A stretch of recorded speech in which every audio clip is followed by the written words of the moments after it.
हिंदू सभ्यता संस्कृति उत्थान यज्ञ में आप सभी संस्कृति भाइयों का स्वागत है। हमारे आध्यात्मिक विज्ञान के ग्रंथ वेद सदा से संपूर्ण ब्रह्मांड का सूक्ष्म आध्यात्मिक स्तर पर एकत्व सिद्ध करते आ रहे हैं और आज के विज्ञान ने भी यह सिद्ध कर दिया है डीएनए सीक्वेंसिंग द्वारा कि संपूर्ण मानव जाति एक है। हम सभी मानव एक हैं और हमारा केवल एक धर्म है, मानवता धर्म। हम सभी हिंदू संस्कृति भाई मिलकर अपनी महानतम और प्राचीनतम हिंदू संस्कृति से इन सभी मानवता को काटने और बांटने वाले मजहबों, रिलीजन्स, संप्रदायों, मतों और जातियों को अपनी हिंदू संस्कृति से उखाड़ने का संकल्प लेते हैं, जिससे एक सूत्र में बंधकर हम सभी संस्कृतिवासी उत्थान और उन्नति को प्राप्त हो। आप सब वह प्रबुद्ध समाज हैं जो किसी राष्ट्र या संस्कृति को दिशा देता है। आज से 3500 वर्ष पूर्व केवल एक महान तक्षशिला विश्वविद्यालय के आचार्य चाणक्य ने उस समय की महान प्राचीन इतिहास और संस्कृति को भूली हुई जनमानस में नवचेतना का संचार किया था। आज हमारी सनातन हिंदू संस्कृति की उससे भी ज़्यादा बुरी स्थिति है, यह लुप्त होने के कगार पर है। आज यह महान संस्कृति शत विक्षिप्त पड़ी आप सभी प्रबुद्ध महामानव का मुख निहार रही। विदेशी इस्लामिक जिहादियों ने और निर्दयी ईसाई अंग्रेजों के जुल्मों का यह हाल रहा है कि उन्होंने हमें आत्महीनता का शिकार बनाने के लिए एक षड्यंत्र के तहत हमारी संस्कृति के स्वर्णिम इतिहास को जीरो कर दिया और उसे माइथोलॉजी बना दिया। हमारे अध्यात्म विज्ञान के आडंबर को आडंबर सिद्ध कर दिया।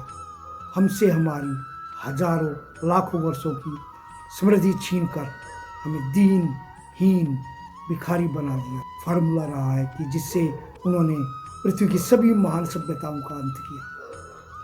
अगर किसी सभ्यता या संस्कृति को समाप्त करना है तो उसके निवासियों से उनका आत्मसम्मान छीन लो। उन्होंने केवल हमारी बर्बर हत्याएं ही नहीं की, उन्होंने हमारे आत्मगौरव और आत्मसम्मान की भी हत्याएं की। इसका मैं एक उदाहरण देता हूँ।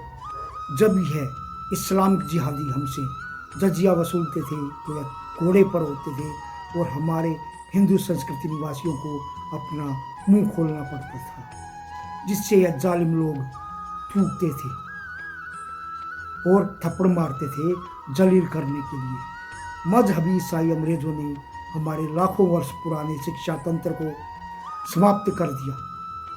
1835 में इनके ही सर्वे के अनुसार भारत के हर गांव के मंदिर के साथ गुरुकुल था।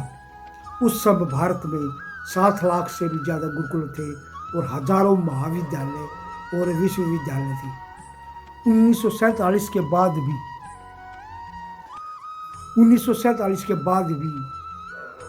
क्योंकि मैं इसको आज़ादी नहीं कहता, आज तक हमारी संस्कृति का वही बुरा हाल चल रहा है। आज भी इस्लामिक जिहाद के तहत और अंग्रेज़ों की मैकल एजुकेशन पॉलिसी के तहत हमारी हिंदू संस्कृति को आत्महीन रखने के लिए और समाप्त करने के लिए एक षड्यंत्र के अंतर्गत वही अंग्रेज ईसाइयों द्वारा और इस्लामिक जिहादियों द्वारा लिखा हुआ संपूर्ण रूप से गलत इतिहास पढ़ाया जा रहा है। हमें इतिहास के रूप में केवल इस्लामिक जिहादियों को और ईसाई अंग्रेजों की महिमा मंडित करने वाला इतिहास पढ़ाया गया है। इस कालखंड को मैं dark age of Hindu civilisation कहता हूँ। हमारी लाखों वर्ष प्राचीन सनातन संस्कृति के स्वर्णिम इतिहास को दबाकर हमें आज से केवल 3500 वर्ष पहले आए हुए आर्य लुटेरे सिद्ध किया गया है और बिना सिर पैर की आर्यन इन्वेजन थ्योरी का इजाद किया गया अपने साम्राज्यवाद या कॉलोनियलिज्म को सही साबित करने के लिए। पिछले 70 वर्ष से हमारी हिंदू संस्कृति की पीढ़ियों को असत्य इतिहास पढ़ाया कर हम इसे इतना ब्रेन वॉश किया गया है कि संपूर्ण पीढ़ी या जनरेशन अपनी संस्कृति के प्रति आत्महीनता की शिकार है और अपने आप ही अपनी संस्कृति को समाप्त करने के लिए प्रयासरत है। सन 1947 से पहले तो केवल 3 विचारधाराएं मोहम्मदवाद, मसीहवाद और मैकेलेवाद ही संस्कृति को समाप्त करने के प्रयास में लगी हुई थी, लेकिन 1947 के बाद 2 शत्रु विचारधाराएं और सक्रिय हो गई, मार्क्सवाद वामपंथी विचारधारा और माओवादी नक्सली विचारधारा। मैं अपने आज के चाणक्य भाइयों का आह्वान करता हूँ, जन चेतना के महानायक बनिए। हमारी हिंदू संस्कृति और राष्ट्र में ने हमें इतना दिया है कि हम अगर इसके लिए अपने शरीर की चमड़ी से जूते भी बनवा दें तो वह भी कम है। पिछले 1000 वर्षों से काले अंधेरे गड्ढे में पड़ी हुई इस महान संस्कृति को वापस उसके गौरवशाली स्वर्णिम इतिहास के समकक्ष लाने के इस हिंदू सभ्यता उत्थान यज्ञ के प्रणेता या लीडर बनकर इस महान यज्ञ को सफल बनाइए। आपके हाथों में जो यह हिंदू संस्कृति के भावी कर्णधार हैं, उनके अंदर खुद के लिए और इस महान हिंदू संस्कृति के लिए आत्मगौरव की भावना भरी। हमारा इतिहास साक्षी है कि हमारे जनमानस में सदा से आत्मगौरव और आत्मसम्मान की भावना अपनी संस्कृति के प्रति हमेशा रही है,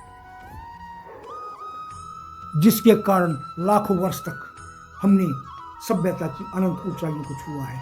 और मेरे मन में विश्वास है आपका साथ मिलने से हम उन्हीं गौरवशाली स्वर्णिम सांस्कृतिक ऊंचाइयों को दोबारा फिर से छुएंगे। जय हिंद, जय भारतवर्ष।